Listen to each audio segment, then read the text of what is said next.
I'm Hoosfoos McCabe, and you have demonstrated your good taste and superior intelligence by returning to the Ballad of Officer Superstar. Last time, we began searching for the entity, a malevolent, entity, responsible for causing the failure of countless businesses in the building. We found a bunch of abandoned junk from those businesses. At the end of the episode, we stumbled into this brightly lit room occupied by numerous polyhedral dice and their possible creator. We begin today's adventure by speaking with them.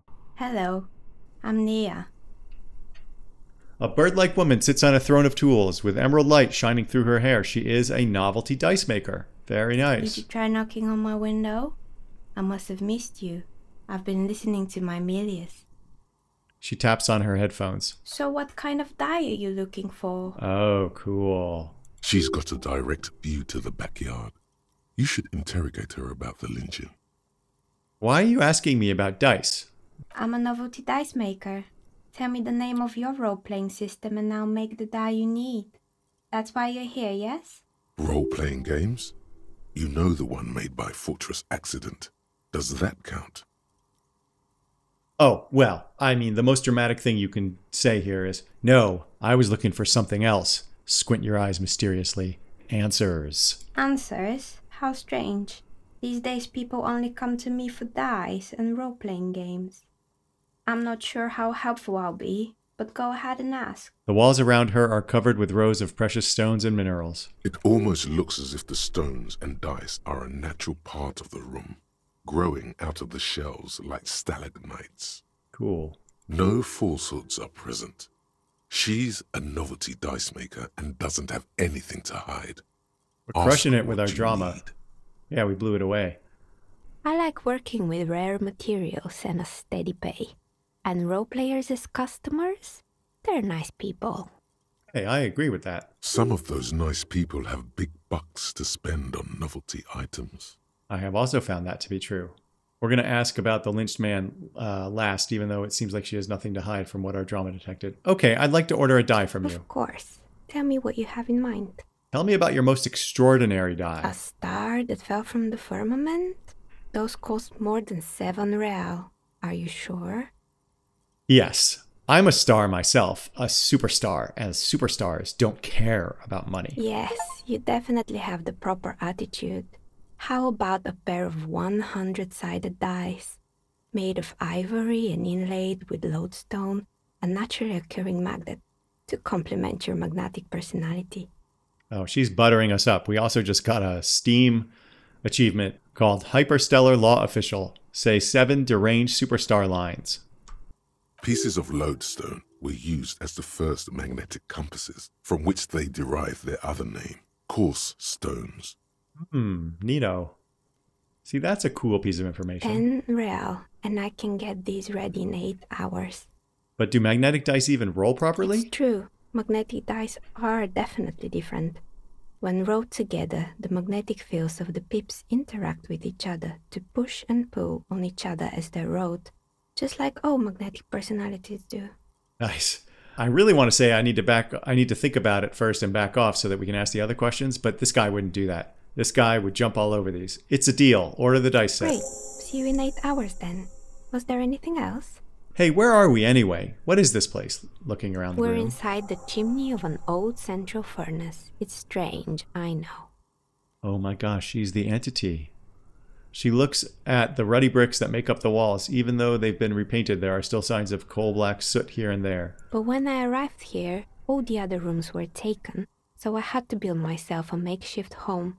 Besides, I don't really have to pay any rent here, so that's a plus.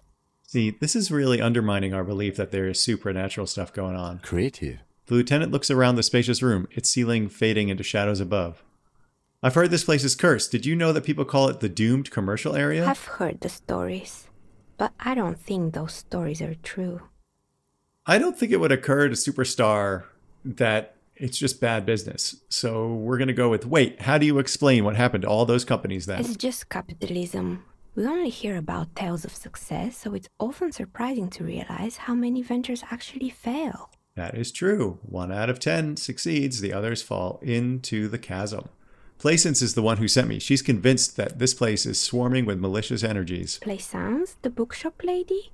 I've heard that her business is doing rather well. Have the energy spared her somehow? But it's not just the bookstore that's still up and running. What about the whirling in rags?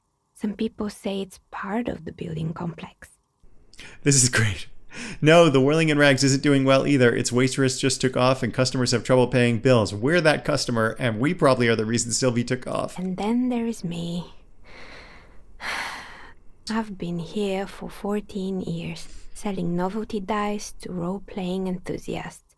Not exactly a million-real business idea, yet somehow I've survived despite the talk of malicious energies. Strange, isn't it? It is strange. Maybe it's just because she's so talented that she's been able to woo the curse. Lasens thinks it's because you're the source of it, a malignant entity. Malignant entity? What does that even mean? Some kind of sorceress? What about you, officer? Do you think I'm the malignant entity? I want to go for, I think it still might be you that's causing this, and narrow our eyes very mysteriously, but I think this guy's spacey enough as well that he doesn't really have a good grasp of what's going on. So we're going to say, honestly, I'm still not sure. This world is a puzzling place. Is it now? I've always thought it's a rather mundane and boring place with no supernatural surprises in sight. Oh, she sounds like Kim. Well, if you ever find a way to explain all those inconsistencies in the curse, let me know. She turns back to her work, and we got an updated text. That's all she has to say on the subject. She's been thorough and truthful, as far as we can see. Do you know what happened to the other tenants? Everyone else is gone. More or less. Are you interested in anyone specific? Let's see what our choices quite a are. lot of them spring to mind. At this point, we ask Neha about all the failed businesses we saw downstairs, and Yada yada yada. I chose not to make you suffer through it. I've been here for a long time. I found the building's intercom, but it's not working. Oh, right. I hope you didn't try to ring me. I think none of those doorbells work, including mine. I'm still in the middle of connecting the wires. Sorry about the confusion. So you're telling me that you have a doorbell there? Which one? The one with an empty name card. It's the last one in the list. As I said, it's quite useless right now. It doesn't work yet. What do you know about the man who was lynched behind the Whirling in Rags? Nothing really. I didn't know him. The lieutenant looks at his notebook, then the woman under the large window. Your window looks directly onto the courtyard. You're saying you didn't see or hear anything unusual last Sunday evening? I'm sorry, detective, but as you know, I usually have my headphones on when I'm working. It shuts out most of the daily ruckus behind my window. What do you mean by daily ruckus? Well, there's always something going on in the Whirling's backyard. During daytime, there are usually those kids.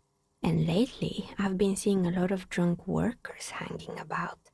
Must be because of the strike. She's heard of the murder, but did not see it, sire. Okay, so we know because of our drama skills she's not lying. But I never saw anyone during that fateful Sunday night, I'm afraid. And you never took your eyes off the work to look out of the window? I might have, but in this case, all I would have seen is my own reflection staring back from the darkness. It's light here, but dark in the yard at night. Fair. It's really hard to make anything out in the yard when it's dark outside. Besides, I rarely get up to look out the window when I'm in the zone. Do you often work Sunday nights? It's an odd profession, making dice for people. But I like it, and I prefer doing this to sitting at home. I see. Thank you for your answers. She nods. Anything else, officer? I think we need to try this. We can always try it again. Here we go. 8% chance. Go! You feel nothing. Oh. If anything, it's uncomfortably warm in here. This is a choice we cannot pass up. Start taking off your clothes. You need to connect. Excuse me, what are you doing? The dice maker stares at you while you start to fuss with your pants. Officer! Is it just me or is it hot in here? No, I don't feel hot. We're in a derelict smokestack. If anything, then it's cold here. Trying to lower my body temperature. And why would you do that? The zipper, it's stuck. Oh no, not the zipper. She rolls over to the other end of her table with her chair, looking for something to grab from the toolbox. It's part of this special technique I have. And what technique is that? She squints at you, a little astonished at what she's hearing. You still haven't gotten your zipper open. Okay, hear me out. Sometimes I get these feelings. Miss, I apologize for my colleague's behavior. He's still recovering from an unusual medical episode. Officer, This isn't how mature adults deal with their feelings. I am not a mature adult. Now you feel something. The cold damp of shame washing over you. We had to heal our morale in a hurry. No, not like that. It's like I can feel the wind, or I don't know, the air pressure, and then the air tells me things. The air pressure told you to take your pants off in my studio? This is not going very well, is it? Word-wise. No, I'm not explaining this very well. Can you please employ this special technique somewhere else? I work here and my work requires concentration. Half-naked people don't help with that. She turns away so that you can zip up your pants again. Boy, that did not go well. Okay, well, let's leave. Oh, we have a thought. Hey. Psst. Oh, rhetoric. Who, me? Yes, you. Word on the street is you're ready to start building communism again. How come there's word on the street? You keep saying things like, down with the bourgeoisie, eat the rich, sodomize the landowners, impale all people who have more than 25 real in their pocket, literally murder all human beings regardless of their political beliefs. That kind of stuff. I've said some mildly left-wing things, but none of those. Oh yes, the mask of ambivalence. Don't deny it. You're about to rip it off and reveal the monstrous seven-eyed lamb of global communism that would devour and masticate mankind. I have no idea what's going on here. Everyone can see that. So tell me, do you have any questions before we fire up the big communism builder? Or do we get right down to it? Wait, first, what's this communism even about? Failure. It's about failure. Failure? Yes, abject failure. Total, irreversible defeat on all fronts. Absolutely vanquished, beaten, curb-stomped and pissed on. Until you came along.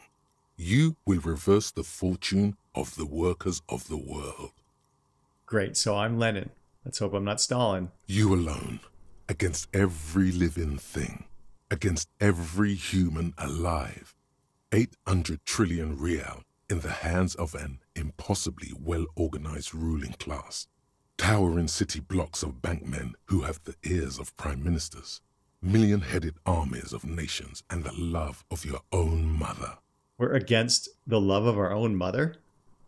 You against the atom, the charm and the spin, where the whole world failed.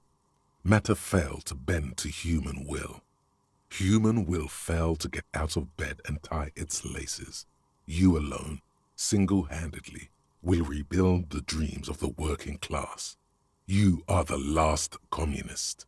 So we're gonna tie its laces? I'm all lost. Now get to work, comrade. Shit. I'm not sure I understand what's going on here, but I think we have to do this because it just sounds so interesting. Roll up your sleeves and start building communism. Oh yeah. Get the firing squads and the animal wagons ready. Wait, what? Firing squads? You didn't say anything about those. Too late to back out now. You can't make an omelette without breaking a few million eggs. Oh shit. Roll your sleeves up further and breathe in the pristine air. We have no choice. Oh my god. I think that might have been a mistake. We got Mazovian socioeconomics. So if are we internal? We have no choice but to internalize it. Oh, we have to unlock a new slot to research the thought. I don't know how to do that yet. Temporary when we do it, we get a temporary research bonus of -2 visual calculus. Looks like reaction, and it takes 3 hours and 10 minutes. People think communism was some crazy idea that had its comeuppance 40 years ago, a fever that shook the world, never to return again. They were right until he woke up today, a spiritual corpse responsive only to the call of Commodore Red, prostitutes, and Kraz Mazov. For him, communism is still a thing. He will single-handedly raise the commune of O2 from the oceanic trench where it has been resting. Covered in ghosts and seaweed, he is the big communism builder. Come witness his attempt to rebuild communism in the year 51. Okay, it's weird. Oh, again with the cool-ass art. Pick up dice from Dice Maker. Dice Maker said that your order will be ready in 8 hours. Pick it up from the Doom commercial area and be sure to have some money with you. At 5, that was at 5:10, so we have, I guess this means it's not ready. It's on a timer. Look, we've got Superstar Cop at level 8, Apocalypse Cop 1. Communist is 4. Wow. Oh, it's Communist, Fascist, Ultra-Liberal, and Moralist. I guess we're doing Communist. Okay. Well, so once again, I think we're going to cut it here because I need to think about what we want to do for our next skill. Thanks for joining me for this unusually short episode. Tune in next time when we may actually investigate the murder. Please remember to like this video, subscribe to the channel, share the videos with your friends, and most importantly, to have your pet spayed or neutered, but not both.